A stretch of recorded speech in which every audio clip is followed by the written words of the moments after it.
are the Romance languages artificial?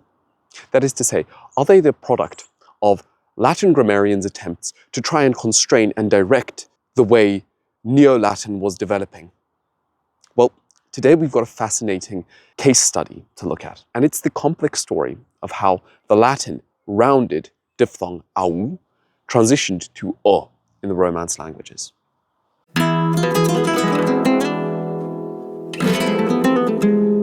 Latin had this rounded diphthong au. It was present in words like causa for case or matter, laus for praise, pauper for poor, taurus for bull.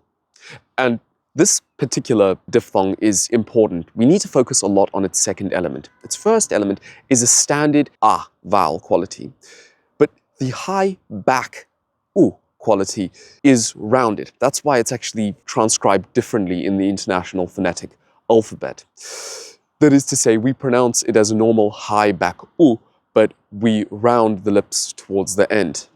There's not a difference in articulation, it's a difference in what's called syllabicity. And what's important here is that it seems as though that renders this diphthong particularly susceptible to monophthongisation. If you even just look in the little quadrant that we use for the International Phonetic Alphabet, you can see that the u, when you round it down, it moves very closely to a mid-back o sound. That's why we move from Latin causa to Spanish cosa, Italian cosa, and French chose. Taurus is toro, the national animal of Spain. Aurum, gold, becomes oro in Spanish, or in French, as in the ballon d'or, the golden ball. But the transition wasn't actually just a simple case of au to o over time. In fact, this is an example of what we might want to call secondary monophthongisation in the Western Romance languages.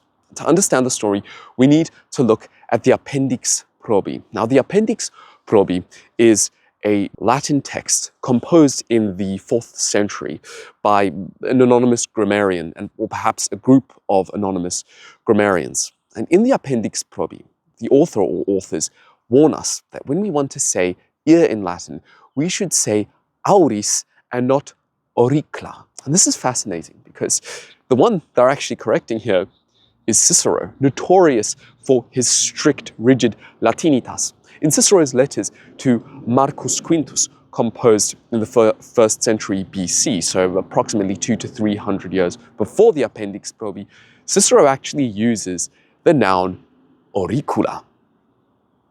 And this is a fascinating example of a battle between purists on one hand and the natural development of the Latin language on the other. There is a humorous anecdote that Suetonius provides us during the reign of the Emperor Vespasian. A senator, Florus, tried to correct the Emperor Vespasian when Vespasian said plostrum instead of plaustrum. Vespasian humorously responded by referring to Florus as flaurus in an example of hypercorrection.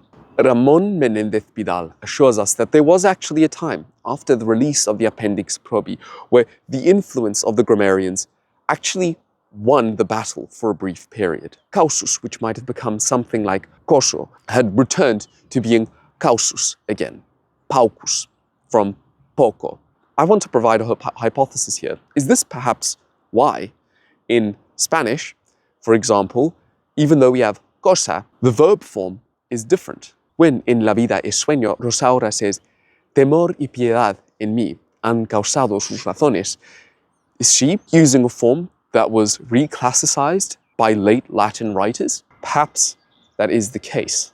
But I want to leave you with something fascinating. You see, Ramon Menendez Pidal indicates that in this long story of the transition from Latin rounded diphthong au to o, back to au, and then to o again, there's an interesting historical relic in a language in Spain, but not a Romance language. I'm talking about euskera. Yes, Menendez Pidal says that the Basque noun, causa, I'm hoping I pronounced that correct, is actually an indication of this brief period of success of the reclassicizing au. Maybe you know a bit more than me about that, so let me know. If I've made any mistakes in this video, please let me know any corrections in the comments below. I want to thank you very much for watching, and I will see you in the next video.